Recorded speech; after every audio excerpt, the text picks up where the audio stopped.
What is up, guys? Welcome back to the channel. Guys, we are back here in Stockholm, Sweden. We're with my guy, familiar with his channel. Very familiar because I've done different countries too, according to his channel and some other thing. But we got the 3-star Vagabond. Yeah, I like his video because he brings some humor and stuff. Although sometimes in your comments, I don't know how correct he is. I'm still here, just learning, looking, seeing. So, but he got avoid these tourist traps in Stockholm. So I'm sure he couldn't go wrong with this one, especially when it comes to tourist traps because they are real. I've seen different videos, heard people talk about just how when you're a tourist, how different it is. And different, I mean very expensive, or what I'm saying, you're paying more for different things. But y'all make sure y'all subscribe to his channel, like the video, comment on the video, whichever. But we here, tourist traps in Stockholm. The capital of Sweden is filled with amazing things to see and do, but it's also filled with attractions that you're better off avoiding. Today I'm going to, but it's also filled with attractions They washing clothes? That's what that you're better off avoiding. Today I'm going to talk about tourist traps in Stockholm. That was loud. Sorry, that was loud. Like a big buzz in my ear. Oh my goodness. The tourist traps are real, though. It's going to be all about tourist traps in Stockholm, overpriced places that you want to avoid, and miserable attractions in general. There's just one problem. Stockholm is so expensive that it's really hard to tell what's a tourist trap and what isn't. All of the things I'm gonna mention will give you some value for your money. None of these things are scams. They're just places that you might want to think twice about before you go, unless you feel like wasting money. If you're not stinking rich, then this video just might be useful for you. So without further ado, let's get started on some more or less common tourist traps in Stockholm. Okay. Oh, that's a beautiful view right there. Most people who come to Stockholm Arlanda arrive at Express. Arlanda Airport, and the first thing they want to do is get to Stockholm City. I think Orlando is where I was looking when I was looking at flights. I think that's where The most expensive option is to take a taxi, but the next most expensive option is to take an express train called Arlanda Express. Arlanda Express costs 320 Swedish crowns for a one-way trip, which is bloody expensive, even if it is very quick and convenient. There are airport buses with flygbussarna that are much cheaper instead. These will cost you 129 Swedish crowns if you buy online. Don't use the physical ticket machines though. These will cost you 20 Swedish crowns extra compared to buying online. You can also go by Flixbus or Netbus for a little bit over 100 Swedish crowns, but they don't depart very often. There's also a public transport option with a commuter train, but that costs 169 Swedish crowns, and it has a bit of a complicated ticketing system. My recommendation is to take an airplane coach. Arlanda Express is more than 3 times as expensive, so it's not really worth the cost. It's not a scam because it's actually a really good service, but it also is a bit of an expensive tourist trap. And I think that's the difference too. Depending on how fast you want to get to wherever you want to go, you paying that money. Like you said, they not price gouging. That's just how they really work. That's how it really works for them. Which is okay. You gotta understand it. It did look like a fast train, so gonna get you there for sure for the price. And it's absolutely lovely to experience it from the canals running through the city. Boat tours. I see a lot of boat tours. There are many companies offering boat tours with gorgeous sights and lots of interesting information. But those boat tours cost a lot, several hundreds of Swedish crowns. I've gone on these tours a couple of times, and it's definitely a nice experience. But is it worth the cost? Well, No, not really. You can still experience Stockholm from the water in other ways. You can rent a kayak, for example. That's a lot more fun, and it's cheaper as well. That's a lot of work, though. If you're on a boat, you chilling, you just like kayaking. I feel like, don't get me wrong, you still getting a nice view, but now you working. That's a good workout. That's a good exercise right there. The kayak. Or you can take a boat to the archipelago. Tiring. You get a marvelous view of the city either way, and it's still cheaper than one of the touristy boat tours of the Stockholm canals. So while these guided boat tours are quite nice, they're also a bit of a tourist trap. But with boat rides, I think that's everywhere because we have, I know in San Antonio, we have like this thing called the River Walk, and they actually, on the body of water that's around it, you can take like a little boat tour. It costs some money. Per person. I think it's like $40 to $60 per person. But most people still pay it because they just want to see, like, they might have saved up the money for it.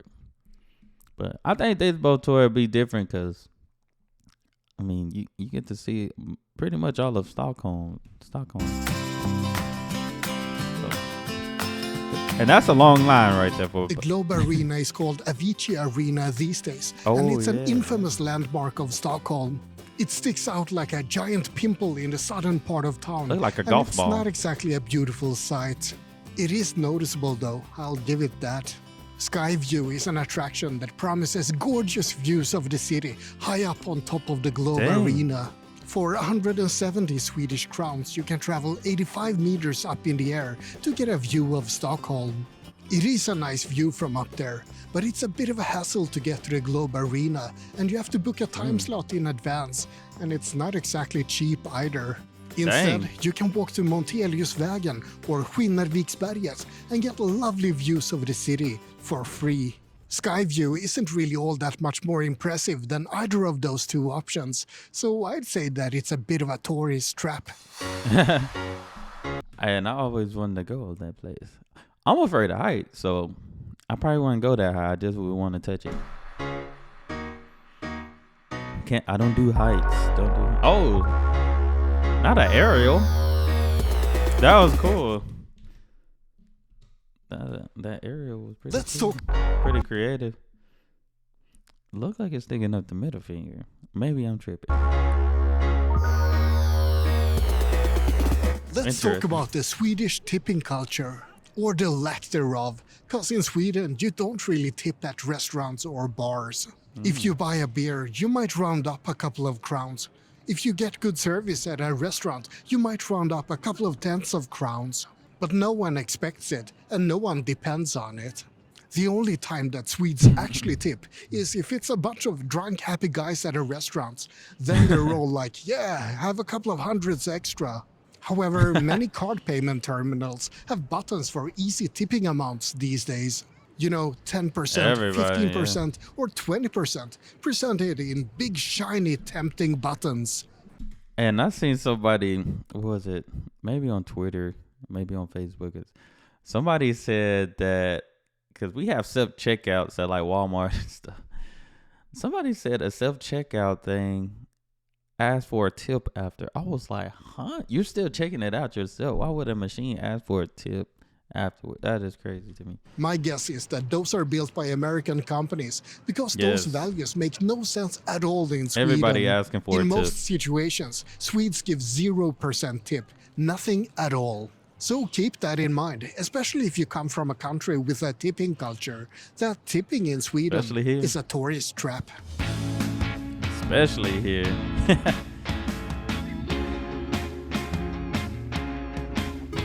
They're getting some nice views of Stockholm Old Town is a lovely place. It's filled with narrow alleys and historical buildings. Stockholm was founded in the 1200s, and this was the actual city back then.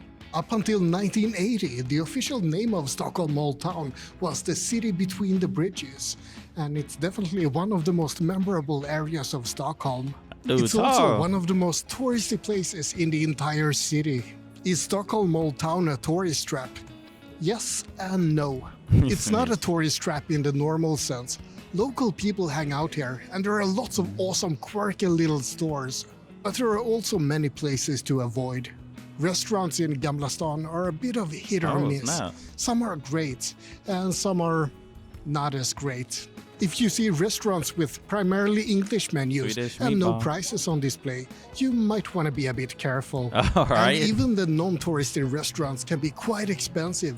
Restaurants in Old Town can cost almost twice as much as restaurants in other places, but the quality isn't. I think that's a huge tip, especially for me. If I see something in English, watch out. I need to see it in Swedish to know it's authentic. Twice as good. Very authentic. Hare Krishnas are pretty common in Old Town as well, but it's all a bit of good fun. They don't harm anyone, except that they do make a lot of noise.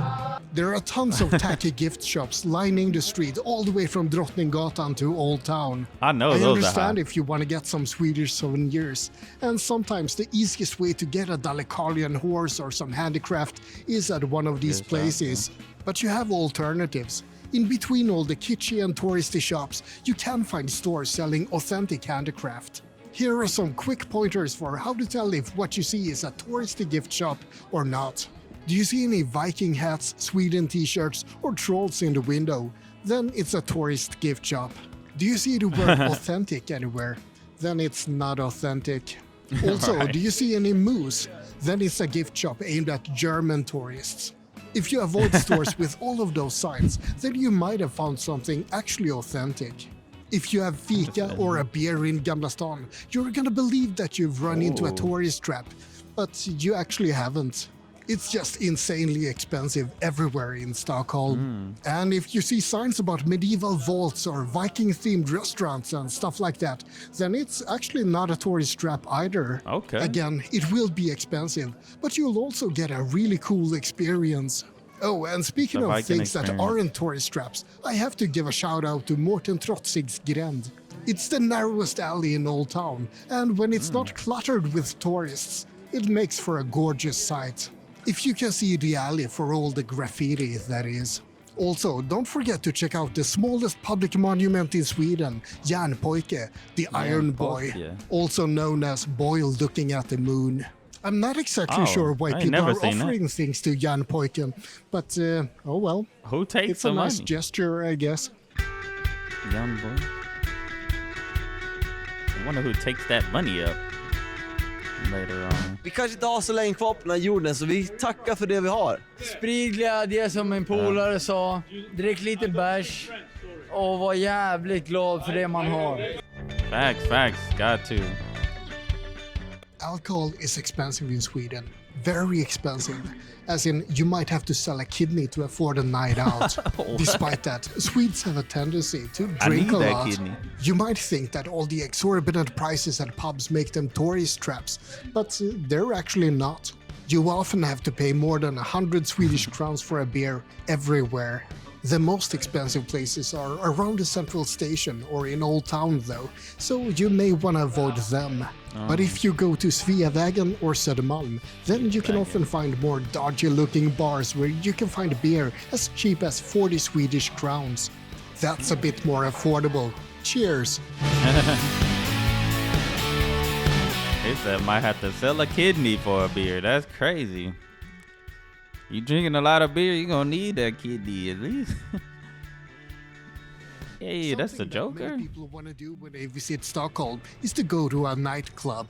I guess they're envisioning a night of drunken fun among beautiful Swedish lads and lasses, dancing the night away until the morning.